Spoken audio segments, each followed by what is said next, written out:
Hi everybody, welcome back to the book that we are busy with, Message from a Teen in the Spirit's World, and it's by the Spirit Neio Lucio, and it's a psychograph by Chica Xavier. This is a beautiful book. We are almost done with this book. Next week we will do the last chapter, and I think if you have followed with me, you will also know that this is actually quite an amazing book. This book has taught us a lot of new things, especially in the way even children are being worked with in the spiritual world.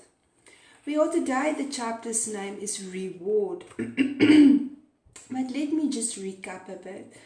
Carlos, this little boy that is 13 years old, named Carlos, he disconnected and he wanted to write his brother a letter, and he did so. This whole book is the letter that he actually explained about his experience during his illness, his death, and also his experiences and his observations in the spiritual world. So last week we remembered that he was practicing to rectify what he did to a cat that he actually stoned to death, and that he took all of his time that he wasn't doing anything or wasn't in school by actually giving his time to animals in the spiritual realm, which is amazing because through his eyes we have learned a lot. We have learned actually that our thought process are so important to control our thoughts, and also to practice to let go, because there is healthy love and then there is unhealthy love. And so last week he practiced to rectify, to work with animals, to practice his thought process. And when thoughts came to him that wasn't like judgmental in himself, or he didn't feel good about his actions, he prayed. And he said that through his prayer he observed that even the cat forgave him, because the children that was with him that knew that what he did, and he felt lighter and he felt better. And that is an understanding for us as well. When we have these thoughts, we should pray, to be in a constant way of prayer, because we have to forgive ourselves as well, and sometimes that is the hardest thing to do. So let's go forward with reward. Last week I finished the first year of my stay at the complex, and I must point out that I received a valuable reward of true significance to me. I've worked hard and tried to be as disciplined as possible while taking advantage of what I have learned. Over the last 10 months, I've spent hours of my free time watching over animals, which have become friendly and fond of me. I've accomplished spiritual studies of great importance for my future, and I've participated in a few times on fraternal aid commissions with the purpose of helping our fellow spirits with their struggles. Joyful peace has flooded my conscience. Several of the kids in my class have been promoted to a more advanced course, and I am happy to say that I am one of them. There was a joyous and beautiful party in which I received this distinguished goodwill medal. A beautiful medal cast of a substance similar to shiny silver, inscribed in gold paint with those two words. On that blessed day, my teachers gave me an emotion-filled hug and stated that I could ask for something, some conscience On that blessed day, my teachers gave me an emotion-filled hug and stated that I could ask for something, some concession for wrapping up my work together. At the bottom of my heart lay the desire to go home. I wanted to hug Mum, Dad, and you. It felt as if I had been gone for many years, and so I welcomed the news with immense joy.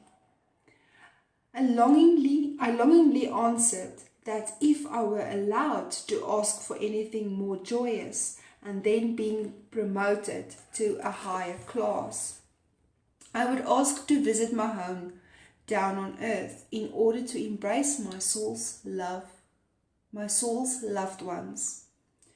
My instructor, however, patted me on the head and said that I didn't yet have the strength needed for such an undertaking. A fragile bird, I didn't yet have the feathers to fly so fearlessly. But he added that my wish could be granted partially. Excuse me. The next day, I was informed that I could see Mum, only Mum, for a few moments in the charitable institution in the regions closest to the earth. Soon afterwards, on a beautiful night, and accompanied by Aunt Eunice, whom my teacher had entrusted with my care, I was taken to meet our Mum in a big, beautiful house, where there was a lot of activity involving spirit friends outside their physical bodies. I can't describe what happened during that divine time. Mum was brought in by a beautiful, radiant lady. She seemed to be immersed in an indefinable wonder that made her confused. It looked as if she couldn't see the lady who was helping her like a mother. And when she came close to us, she didn't notice our aunt at my side. When her eyes met mine, she recognized me and cried out my name several times, crying and joyous. I threw myself into her arms, and we tearfully stayed together like that for the whole time reserved for the meeting. Finally, the kind messenger who had brought her came over to me and said, "That's enough, my child. Joy can also harm those who are still in their body." Then she slowly led Mum out, like someone taking care of an ill person. I returned to the complex with Aunt Eunice with a new hope bathing my heart. God's goodness doesn't keep our souls apart forever. How beautiful is this chapter again. Every chapter has got these special lessons and feelings.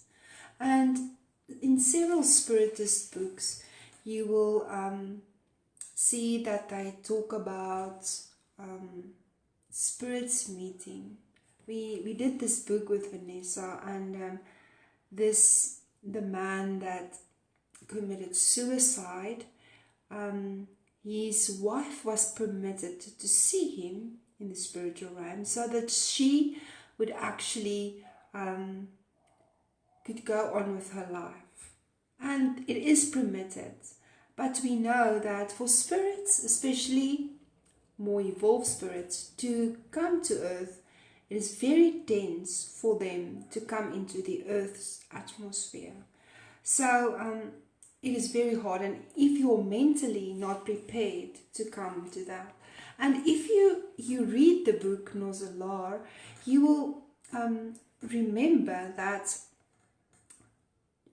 sometimes when spirits come back to their houses or their families, a thought can change them into to be in another place. And it's beautifully explained in Nozalar as actually when he came to his house and saw this other man that was ill, and he actually got upset, and he was back into this embryo state, and by his thought he changed his thought again, so to get himself out of that. So if a spirit is not helped or evolved enough, it is not good for them to return to earth, to their family, to come back to their families. Not for the spirit, nor for the spirit that is still incarnated. So and what is so beautiful is that he explained that they go to it's like graduating. They go from one class to another, how they graduate. And what is beautiful is that he says in the beginning of this chapter that he spends more time with animals, and they actually love him so much. So he's rectifying in what he did. He is actually changing that and seeing things in another way. And sometimes it's just not people that does not understand what they are doing or reminded. And that is why it's very important for us from a very young age to observe our children and observe their tendencies so that we can help them correct that. There's a beautiful story that I've heard about de Walde Franco with one of the children in the house there, that he actually helped this child with a previous life and things that happened and all things that came up in this child. And it's actually beautiful that these things are we are being helped to help. And that is how beautiful it is. That some of the mediums are being helped by the spiritual guides so that explanations can be given why some spirits have tendencies that they did. And so that we can actually be of help for one another. Help to encourage one another to do better. And that is so beautiful. So we will be finishing this book next week, which is such a lovely book. If you want to buy this book, I know it is on Amazon, so you can go see it on Amazon. I don't know if the Kindle is there. I know that there is no deliveries at the moment, or but I can't remember if I've seen a Kindle. But this is a great book to have to revisit sometimes, especially for teenagers, for our adults as well, but for teenagers. And it is wonderful for them to understand and see someone that is young and what happens to them. But especially in these times where with this epidemic that we are in, and there are so many people getting sick and people dying, and the children hear all these things and they will be afraid of death. And that is an instinct of life, I think, sometimes. But the thing is that we need to explain that it's only a transformation. And this is like soothing them to understand that we will continue the work that we are doing here when we disconnect. So there's nothing to be afraid of. We will be helped in things that we still need to change and still need to work on as well. Although this is the time for us to do anything possible, to be of service, to let go of all these earthly things as well, but to concentrate on the good, to be part of prayer, to be part of helping anyone that you can in any way that we can. So we are being called to do this, and this is one way to help people understand, not to be fearful, to be loving, to be trusting now. This is the time to trust where we are, and that there is nothing to be afraid of in the spiritual realm. Whenever God's will return there, we don't have to be afraid of anything. But while we are here, let's educate ourselves. Let's educate our children as well. We'll see each other next week. I'm so thankful to be part of this wonderful Cardiac Radio group, nourishing our souls 24/7. So anytime that you don't feel good, or that you feel fearful, or you feel worried, let's just watch one of these shows. It's continuing all the time, and let's educate ourselves so that we can let go of fear, and let's work towards being happy, having happy thoughts as well. Thank you so much. Let's see each other next week. Thank you. Bye bye.